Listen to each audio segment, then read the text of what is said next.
जय श्री कृष्णा। अगहन अर्थात मार्गशीर्ष का पावन पवित्र महीना चल रहा है। आपके सुंदर प्रश्न आ रहे हैं कि हमें गर्म पानी का किस रूप में अपने घर पर देवी देवताओं के पूजन में प्रयोग लेना चाहिए। ध्यान से सुनिएगा, अंत तक बने रहिएगा।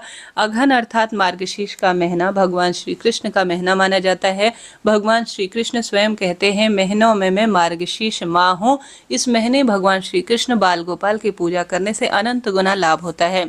स्नान में एक विशेष वस्तु का प्रयोग करने से भाग्य प्रबल होते हैं और हर स्वरूप में दुख दारिद्रता का नाश होता है। और शास्त्रों में कहा गया है, इससे भगवान बहुत प्रसन्न होते हैं। ध्यान से सुनिएगा, अंत तक बने रहिएगा। यह जो महीना है यह सबसे चमत्कारी माह कहा गया है। कार्तिक के बाद मार्गशीर्ष महीना आता है और इस महीने बाल गोपाल की विशेष पूजा अर्चना करने से संतान रूप में बाल गोपाल सदा सर्वदा घर परिवार पर रहते हैं और खुशियों का भंडार भरते हैं। आप स्नान ध्यान तो बाल गोपाल को करवाते ही होंगे। ऐसे में सुंदर तरीके से आपके घर में जो लड्डू गोपाल है या नहीं है, तो इस महीने सेवा पूजा और परिपूर्ण रूप से अपने घर पर उन्हें विराजित करें। जीवन में स्वतः ही बदलाव आएंगे और हर स्वरूप में आपको सुख संपदा धन जो आपकी लालसा है वह बाल गोपाल की कृपा से निश्चित रूप से पूर्ण होती हुई दिखेगी। तो बाल गोपाल घर लाएं और उनकी इस महीने विशेष पूजा अर्चना स्नान ध्यान उन्हें कराएं।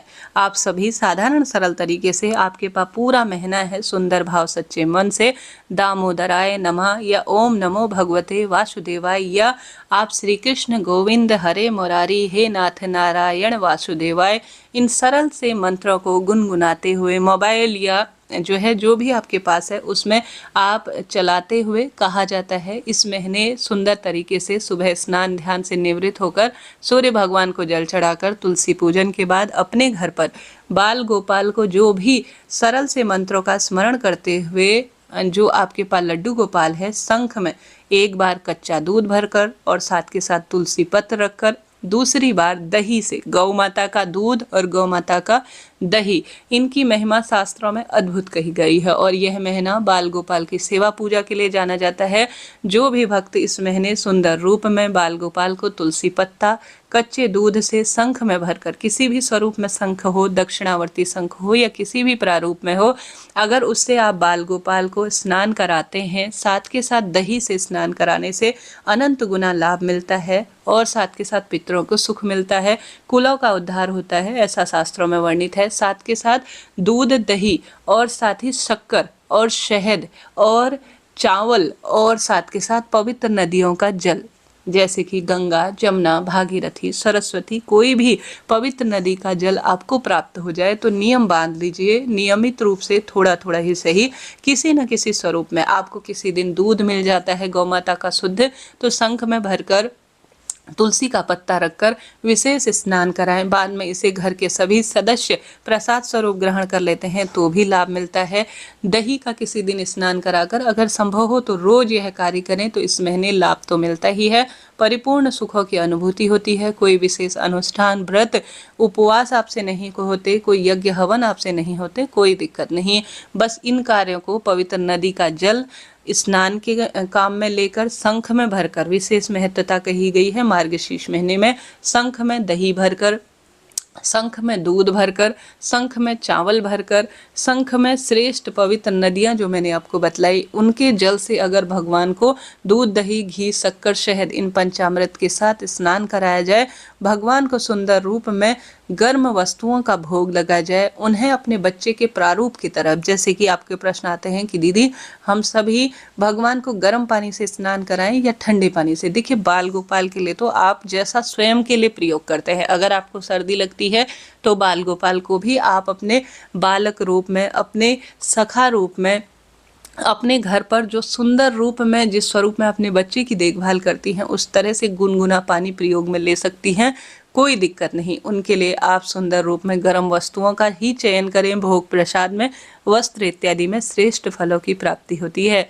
तो मार्गशीर्ष महीने में आप गुनगुने पानी से भगवान जी की विशेष सेवा अर्चना करें। इस महीने चंदन की महत्वता कही गई है। मार्गशीर्ष महीने में तो तुलसी की लकड़ी को किसी भी पत्थर पर घिसकर उसमें गंगा जल मिलाकर ओम नमो भगवते वासुदेवाय या दामोदराय नमः या श्री कृष्ण गोविंद हरे मुरारी, इन मंत्रों का जाप कर कर तुलसी की लकड़ी को घिसकर हरी चंदन बनाकर अपने बाल गोपाल को स्नान कराकर सुंदर तरीके से वस्त्र पहनाकर तुलसी की लकड़ी का घिसा हुआ चंदन, जिसे हरी चंदन कहा जाता है, उसे सुंदर रूप में अगर भगवान को ग्रहण कराते हैं अर्थात उनकी सेवा पूजा करते हैं, उनके प्रयोग में लेते हैं, स्वयं भी मस्तक पर धारण करते हैं तो लाभ होता है। इस महीने तुलसी की पत्तों की माला, तुलसी की मंजरी की माला अपने बाल गोपाल के प्रयोग में लेते हैं, अपने हाथ से बनाकर किसी भी दिन शुभ दिन में पहनाते हैं या रोज थोड़ा थोड़ा पहनाने का प्रयत्न करते हैं तो भी अनंत गुना लाभ शास्त्रों में कहा गया है। तुलसी की सूखी लकड़ी को घी में डुबोकर कच्चे सूत में या घी में या रुई में डालकर आप प्रयोग में लेकर भगवान के समक्ष प्रस्तुत करते हैं। यह भगवान को बहुत प्रिय होता है। इससे मनचाही इच्छा इस मार्गशीर्ष अघन महीने में तुरंत पूर्ण होती है, ऐसा शास्त्रों में वर्णित है। तो सरल सी सेवा पूजा है, ठाकुर जी आपसे स्वयं ही करा लेंगे।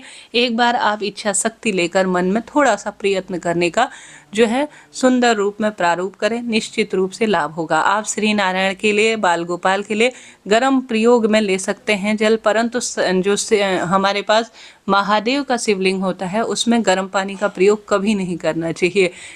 जो महादेव हैं वह तो कैलाशों के वासी हैं और वहाँ हिमखंड पूर्ण रूप से वास है और वह तो जो है हिमगिरी पर्वत पर वास करते हैं, उनका वास कैलाश पर है। तो महादेव के शिवलिंग पर कभी भी गर्म जल नहीं चढ़ाया जाता है, यह श्रेष्ठ नहीं माना जाता है। इस अपवाद में ना रहें कि हम बाल गोपाल के लिए गर्म वस्तु का चयन कर रहे हैं, उन्हें नहाने के पानी में हम गर्म चीज प्रयोग कर रहे हैं, उनको गर्म चीज़ों का भोग लगा रहे हैं, तो जो हमारे पास शिवलिंग है उस पर भी गर्म वस्तु हम जो है गर्म पानी समर्पित करें तो ऐसा श्रेष्ठ नहीं होता है। आप अपने भाव अनुसार आप कर सकते हैं, यह इच्छा आपकी है, परंतु जहाँ तक शास्त्र प्रमाण कहता है महादेव का जो शिवलिंग है उस पर सामान्य जल, जो अभी जल चल रहा है, महादेव आदि अनादि है, उनका कोई विशेष ऐसा प्रारूप स्वरूप नहीं है जैसा शास्त्रों में वर्णन मिलता है कि उनको गर्म पानी से स्नान कराया जाए। महादेव के लिए सामान्य जो जल होता है, जो आप अभी प्राप्त कर रहे हैं, आपके पास उपलब्ध है,